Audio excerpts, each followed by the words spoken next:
Well, here's an exciting place, or actually a grant.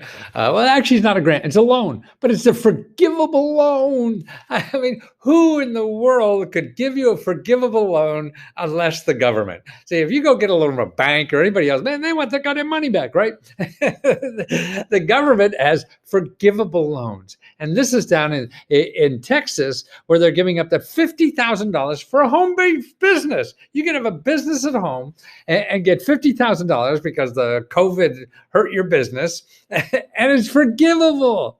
Home-based business, and actually even nonprofits. So that's the kind of stuff that's out there. Well, here's another new one, and that's a brand new program, just started in the last couple of days. Here's another one. You have to find local nonprofit organizations that they're giving out. Here they're bragging that they saved gave rental assistance to 113 people. There's a little nonprofit in I forget where that is, in Illinois, right?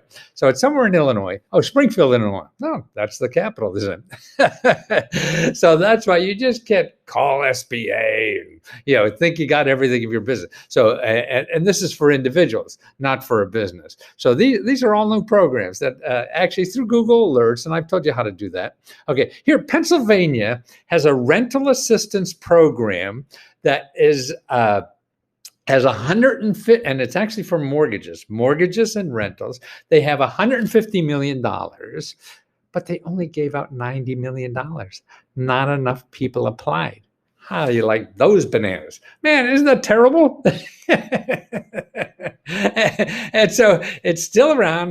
This has just been in the news on the 14th. That's 2 days ago. And so the money is there for rental and mortgage and payments, and actually they paid the landlord, and up to like $75, $750 a month, I think. How many months it goes, but that's the kind of thing that's available. Listen, I mean, they only $9 million out of $150 million. What's that? 7% or something like that. So it's not being used. Most of these things are used, particularly rent. You think that usually goes in a couple of weeks. So that's why you never know. And I can't guarantee that you have this same thing where you are or whatever, but I am trying to show you what the kinds of things are out there, and you got to dig it, man. You dig it, you got to dig at it. Okay, here's another one. What's this one? I know. This is, listen, if you're in jail, you're still eligible for $1,200 for the stimulus check, the first stimulus check. They weren't sending them to people in jail, but now they are.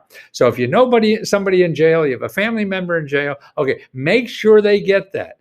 So call your local 211, call your elected official to make sure the person in jail, because they may not have a way to do it. And I think there's only a certain time they have to sign up to get this. So that's important. 88,000 people in jail are going to get $1,200, but they have to apply. They have to make sure they're on the list. Okay, here's another one. $10,000.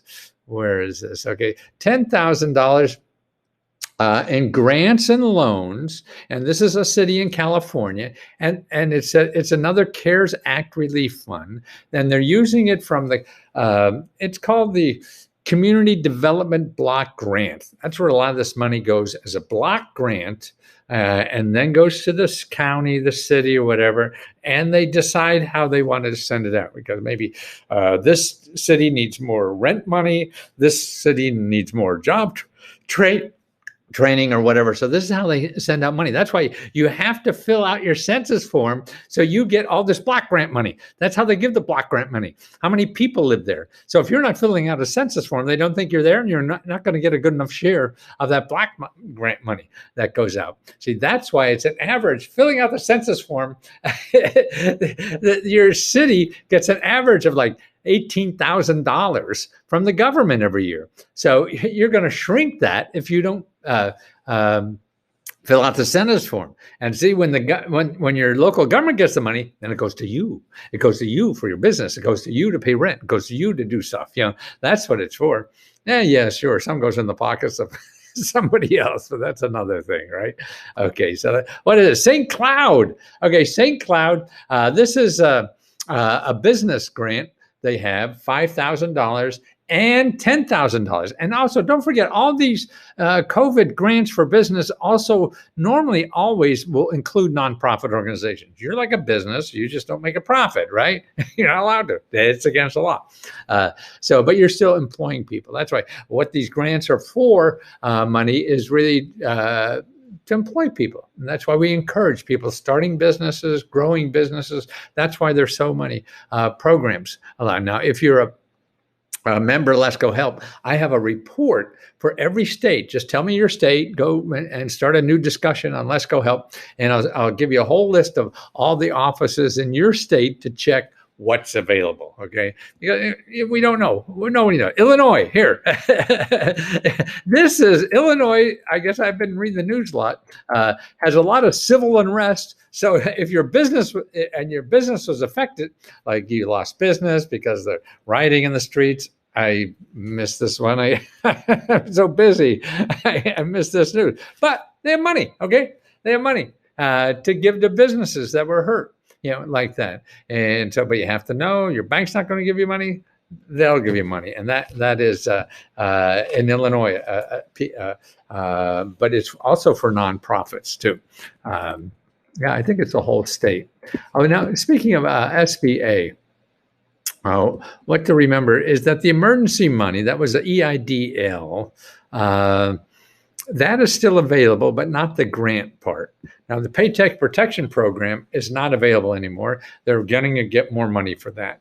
The EIDL money is available. And what's interesting, the grant part isn't. It used to be you get up to $10,000 grant, and then you get a loan.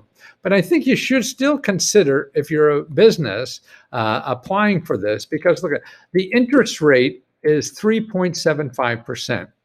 And if you're a nonprofit, it's only 2.75%. So if you're using money on your credit card or bank, nobody's going to charge you that little. And here's another thing. You don't have to pay anything on the loan for a year. So your first year, the payments start in 12 months. And that's pretty cool.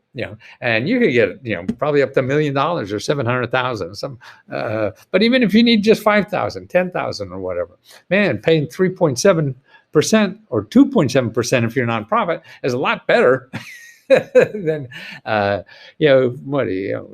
8, 10%, and the credit cards are 15, 18, 20%. That's crazy. They put a mask on and a gun and they give you a credit. That's terrible. But if you're a member, let me know what state. I'll send you how to get all the grant money for your state. And also who to check. And it really is, see, I'm trying to get people to use the phone more. You have to call.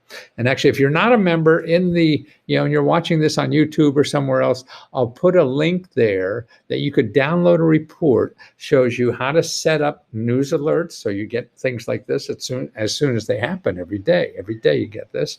And also who to contact locally. Where you live, you're going to have to do a little digging anyway, but no matter what you do, you're going to have to be doing.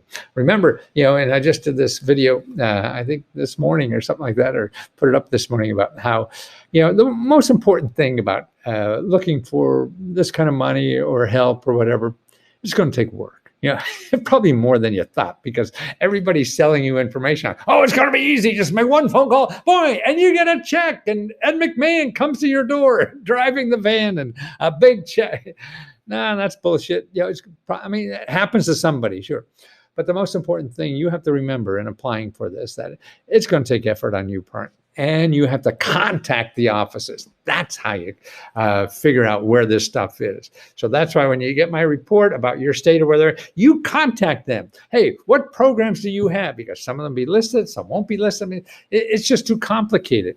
And if you're trying to rely on Google for this, you're going to be overwhelmed, and you can't. So that's why that free report, if you download it in the description, will show you how to use Google and who to contact in your state. Okay? So you don't even have to give me any money.